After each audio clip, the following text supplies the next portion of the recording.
Hey guys, Lord Naren White here, the Holy Ghost, the one true God, back with you with the next video in my series reading The Adventures of Tom Sawyer by Mark Twain. Without further ado, returning to The Adventures of Tom Sawyer as read by Lord Naren White. It may be remarked in passing that the number of compositions in which the word beauteous was overfondled, and human experience referred to as life's page, was up to the usual average. Now the master, mellow almost to the verge of geniality, put his chair aside, turned his back to the audience, and began to draw a map of America on the blackboard, to exercise the geography class upon it. But he made a sad business of it with his unsteady hand, and a smothered titter rippled over the house. He knew what the matter was, and set himself to write it. He sponged out lines and remade them, but he only distorted them more than ever. And the tittering was more pronounced. He threw his entire attention upon his work. Now, as if determined not to be put down by the mirth, he felt that all eyes were fastened upon him. He imagined he was succeeding, and yet the tittering continued. It even manifestly increased, and well it might. There was a garret above, pierced with a scuttle over his head, and down through the scuttle came a cat, suspended around the haunches by a string. She had a rag tied about her head and jaws to keep her from mewing. As she slowly descended, she curved upward and clawed at the string. She swung downward and clawed at the intangible air. The tittering rose higher and higher. The cat was within 6 inches of the absorbed teacher's head, down a little lower, and she grabbed his wig with her desperate claws, clung to it, and was snatched into the garret in an instant with her trophy still in her possession. And how the light did blaze abroad from the master's bald pail, for the sign painter's boy had gilded it. That broke up the meeting. The boys were avenged. Vacation had come. Note: the pretended compositions quoted in this chapter are taken without alteration from a volume entitled Prose and Poetry by a Western Lady, but they are exactly and precisely after the schoolgirl pattern, and hence are much happier than any mere imitations could be.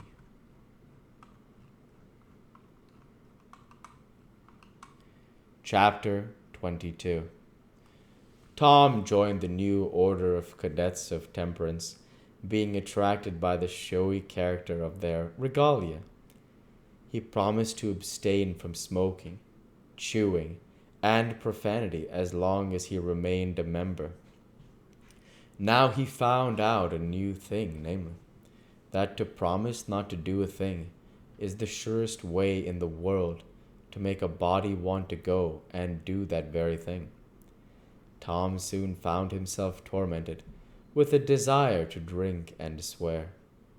The desire grew to be so intense that nothing but the hope of a chance to display himself in his red sash kept him from withdrawing the order. 4th of July was coming, but he soon gave it up before he had worn his shackles over 48 hours, and fixed his hopes upon old Judge Fraser, Justice of the Peace, who was apparently on his deathbed and would have a big public funeral, since he was so high an official. During the 3 days, Tom was deeply concerned about the judge's condition and hungry for news of it. Sometimes his hopes ran high, so high that he would venture to get out his regalia and practice before the looking-glass. But the judge had a most discouraging way of fluctuating. At last he was pronounced upon the mend, and then convalescent. Tom was disgusted, and felt a sense of injury too. He handed in his resignation at once, and that night the judge suffered a relapse and died. Tom resolved that he would never trust a man like that again. The funeral was a fine thing. The cadets paraded in a style calculated to kill the late member with envy. Tom was a free boy again. However, there was something in that. He could drink and swear now, but found to his surprise that he did not want to. The simple fact that he could took the desire away, and the charm of it. Tom presently wondered to find that his coveted vacation was beginning to hang a little heavy on his hands. He attempted a diary, but nothing happened during 3 days, so he abandoned it. The first of all the black minstrel shows came to town, and made a sensation. Tom and Joe Harper got a band of performers and were happy for 2 days. Even the glorious Fourth was in some sense a failure, for it rained hard. There was no procession in consequence, and the greatest man in the world, as Tom supposed, Mr. Benton, an actual United States Senator, proved an overwhelming disappointment, for he was not 25 feet high, nor even anywhere in the neighborhood of it. A circus came. The boys played circus for 3 days afterward in tents made of rag carpeting. Admission, 3 pins for boys, 2 for girls, and then circusing was abandoned. A phrenologist and a mesmerizer came, and went again and left the village duller and drearier than ever. There were some boys and girls' parties, but they were so few and so delightful that they only made the aching voids between ache the harder. Becky Thatcher was gone to her Constantinople home to stay with her parents during vacation. So there was no bright side to life anywhere.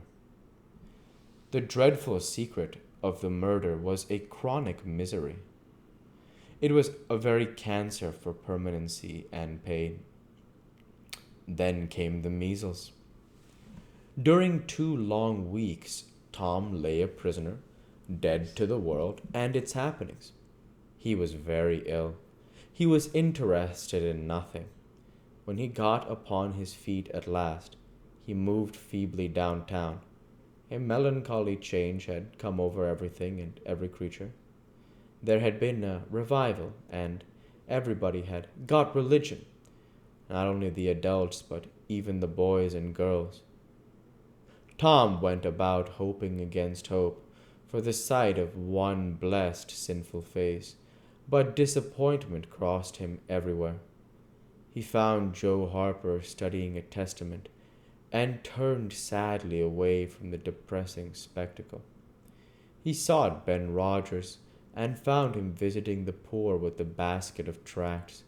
He hunted up Jim Hollis, who called his attention to the precious blessing of his late measles as a warning.